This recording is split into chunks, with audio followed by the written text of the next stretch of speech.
नमस्कार, टीवी 9 राजस्थान पर आज की इनसाइड स्टोरी के साथ मैं हूं भविष्य त्यागी।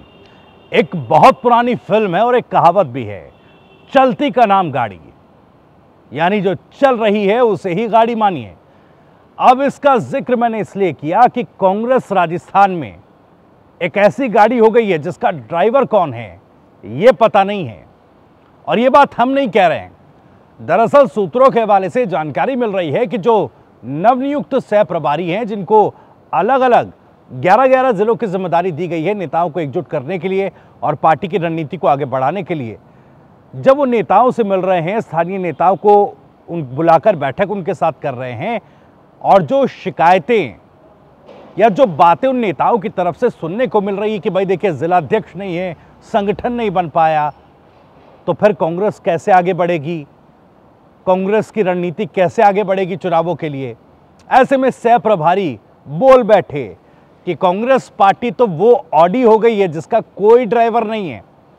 हालांकि ये कांग्रेस के अंदर खाने की खबर सूत्रों के हवाले से है, लेकिन वाकई क्या कांग्रेस की स्थिति, क्योंकि मुख्यमंत्री अशोक गहलोत साहब तो कांग्रेस को इस तरह से प्रेजेंट कर रहे हैं कि वो नए मॉडल की वो फॉर्च्यूनर कार बना दी है प्रदेश में अपनी नई नई योजनाओं के जरिए।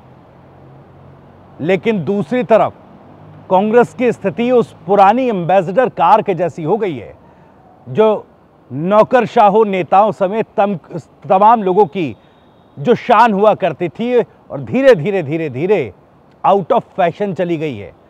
अब आउट ऑफ फैशन इसलिए चली गई क्योंकि कई ऐसी चीजें नई सामने आई, तकनीक सामने आई, मॉडल सामने आया कि अब वो एम्बेसडर पसंद नहीं की जाती। हालांकि एक वक्त पर जो शान हुआ करती थी वो आज पसंद से बाहर है। कुछ ऐसी ही स्थिति कांग्रेस पार्टी की है। अब मैंने ड्राइवर का जिक्र किया कि कांग्रेस की जो गाड़ी है उसका ड्राइवर कौन है और ये बिना ड्राइवर की ऑडी चलेगी कैसी, किस तरह से चलेगी ये गाड़ी। चूंकि सह प्रभारी खुद ये बात बोल रहे हैं तो सवाल भी काफी गंभीर हो जाता है।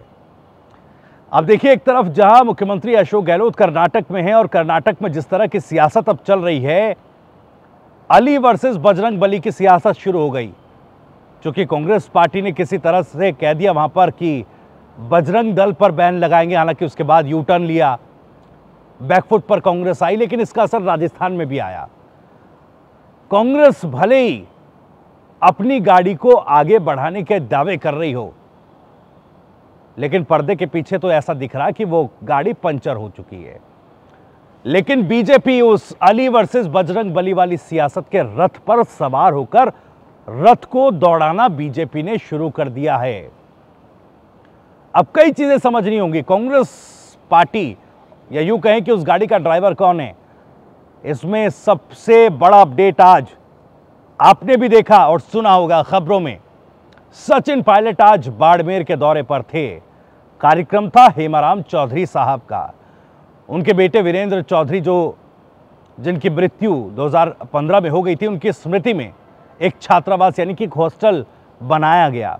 उस हॉस्टल का उद्घाटन आज करना था और सचिन पायलट के हाथों इस हॉस्टल का उद्घाटन किया गया। इस मौके पर सचिन पायलट काफी भावुक भी नजर आए, क्योंकि जितनी बातें उन्होंने हेमाराम चौधरी साहब के लिए कही और जो आत्मीयता दिखाई उनके प्रति, उससे लगा कि काफी ज्यादा, या यूं कहें कि काफी मजबूत ट्यूनिंग दोनों ही नेताओं के बीच में है। और जिस तरीके से बाड़मेर की उस धरती से गरजे आज सचिन पायलट, तो ऐसा लगा कि वो बाड़मेर जिसे मुख्यमंत्री अशोक गहलोत का गढ़ कहा जाता है, वहां पर चुनावी ताल ठोक दी है, अपना दम दिखा दिया है। क्योंकि इस कार्यक्रम में बड़ी संख्या में जो लोग थे, भीड़ थी, इकट्ठा हुई थी। आपने बीते दिनों जिस तरह से सचिन पायलट साहब ने अलग अलग जगहों पर किसान सभाएं की थी, वहां पर भी देखा कि भीड़ जुटाने में सक्षम हैं, भीड़ जुटाकर अपनी ताकत दिखाने में सक्षम हैं सचिन पायलट। और कुछ ऐसी ही तस्वीर आज बाड़मेर में भी सामने आई है। इस मौके पर सचिन पायलट ने कई महत्वपूर्ण बातें कही हैं और अपनी जो रणनीति है उसको स्पष्ट कर दिया। केंद्र सरकार को टारगेट पर लिया। दिल्ली में रेसलर्स धरने पर बैठे हैं, वो अपनी एक लड़ाई लड़ रहे हैं, उसका मुद्दा उठाया। राजस्थान के सीमावर्ती इलाकों में पानी की समस्या को लेकर केंद्र सरकार को घेरा। लेकिन दूसरी तरफ जिस तरह से भ्रष्टाचार को दबाने के आरोप सचिन पायलट ने लगाए थे, वो एक लाइन खींच दी थी, उस लाइन को आज और बड़ा कर दिया है सचिन पायलट ने और बात दोहराई पेपर लीक मामले में जांच में इतनी देरी क्यों, बच्चों को न्याय दिलाने में इतनी देरी क्यों, यह कहते हुए अपनी ही सरकार को कटघरे में खड़ा कर दिया। दूसरा, भ्रष्टाचार के खिलाफ जो लड़ाई छेड़ दी सचिन पायलट ने, उसको और आगे बढ़ाने की बात बड़े ही दमखम के साथ सचिन पायलट कहते नजर आए। उन्होंने यह कह दिया कि मेरी ये बातें बहुत लोगों को पसंद नहीं आ रही। इशारा मुख्यमंत्री अशोक गहलोत की तरफ था। पसंद नहीं आ रही है, लेकिन मुझे किसी बात की कोई परवाह नहीं है। मैं अपनी लड़ाई भ्रष्टाचार के खिलाफ यूं ही जारी रखूंगा। और आज जिस तरह से टारगेट किया अपनी ही सरकार को और केंद्र सरकार को, दोनों सरकारों को, तो सवाल यह उठ रहा है कि भाई सचिन पायलट इशारा क्या दे रहे हैं। अब मंच पर अगर आपने गौर किया होगा, मंच पर जो पोस्टर लगाया गया उसमें किसी भी कांग्रेस नेता का ना कोई फोटो, चूंकि ये एक भावनात्मक कार्यक्रम भी था, चूंकि स्वर्गीय वीरेंद्र चौधरी की याद में यह कार्यक्रम किया गया, तो ऐसे में जाहिर तौर पर राजनीति नहीं होनी चाहिए और उसको राजनीतिक चश्मे से नहीं देखना चाहिए। लेकिन चूंकि सचिन पायलट के हाथों ये कार्यक्रम करवाया गया और दोनों ही कद्दावर नेता हेमाराम चौधरी साहब भी और सचिन पायलट साहब भी कांग्रेस के कद्दावर नेता हैं, सचिन पायलट साहब का फोटो तो था पोस्टर पर।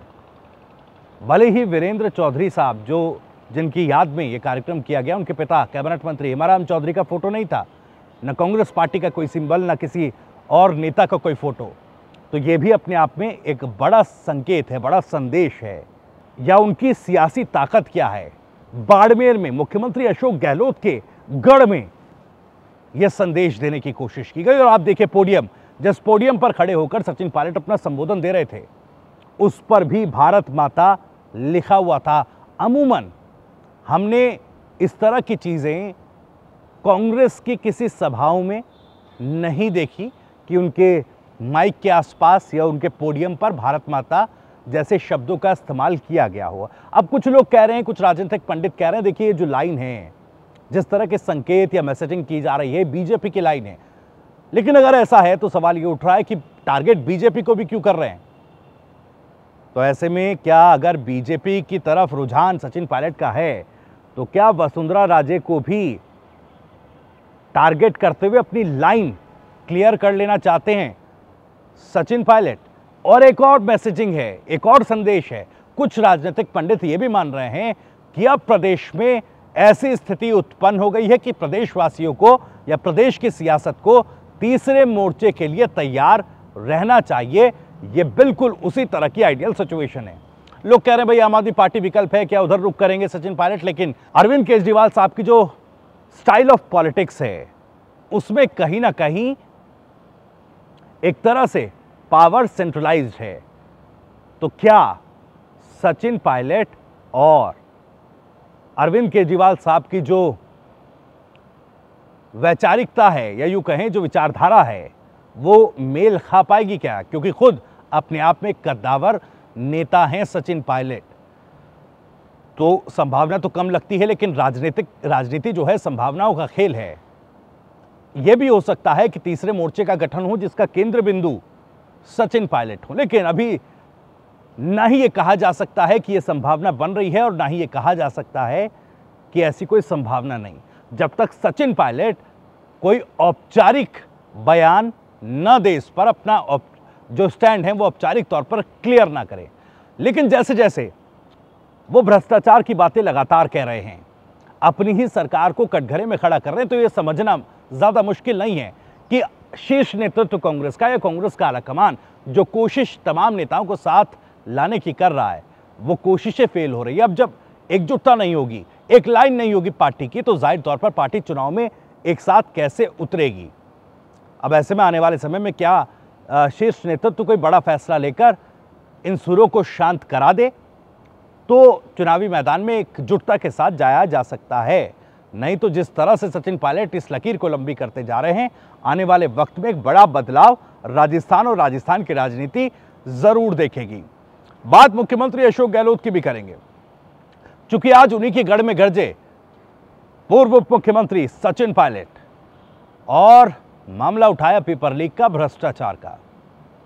दूसरे राज्यों में चुनावी कैंपेनिंग के दौरान जब राजस्थान को एक मॉडल स्टेट बताकर चुनाव या यूं कहें वोट बटोरने की कोशिश कांग्रेस पार्टी या मुख्यमंत्री अशोक गहलोत कर रहे हैं, इस बीच इसी मॉडल पर इतने गंभीर सवाल सचिन पायलट उठा रहे हैं, तो क्या आगे की राह मुख्यमंत्री अशोक गहलोत के लिए काफी ज्यादा मुश्किल होने वाली है? क्या आने वाले समय में क्या कांग्रेस में भी, चूंकि अगर जिस तरह का चुनावी रिवाज राजस्थान का है हर 5 साल में सरकार बदलने का, तो शायद सचिन पायलट भी इस बात को समझते हों और 5 साल और इंतजार करने के मूड में हों, तो क्या कांग्रेस के भीतर भी सचिन पायलट गहलोत साहब का पत्ता पूरी तरह से साफ कर देकर अपना रास्ता बना लेना चाहते हैं और थोड़ा सब्र रखकर अपनी सियासी समझ से भी रूबरू तमाम लोगों को, चाहे मुख्यमंत्री अशोक गहलोत हो, कांग्रेस पार्टी हो या फिर पूरी सियासत,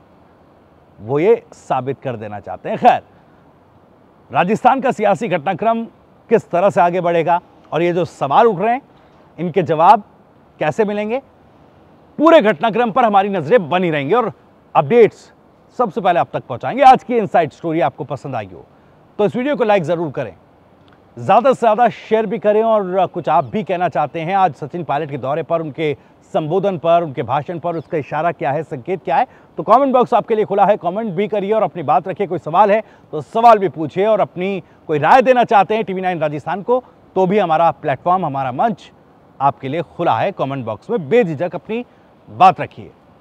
और राजस्थान से जुड़ी और भी तमाम खबरों को सबसे पहले जानने के लिए आप सब्सक्राइब जरूर कर लीजिए TV9 राजस्थान को, और फेसबुक और इंस्टाग्राम पेज को भी फॉलो करना ना भूलें। नमस्कार।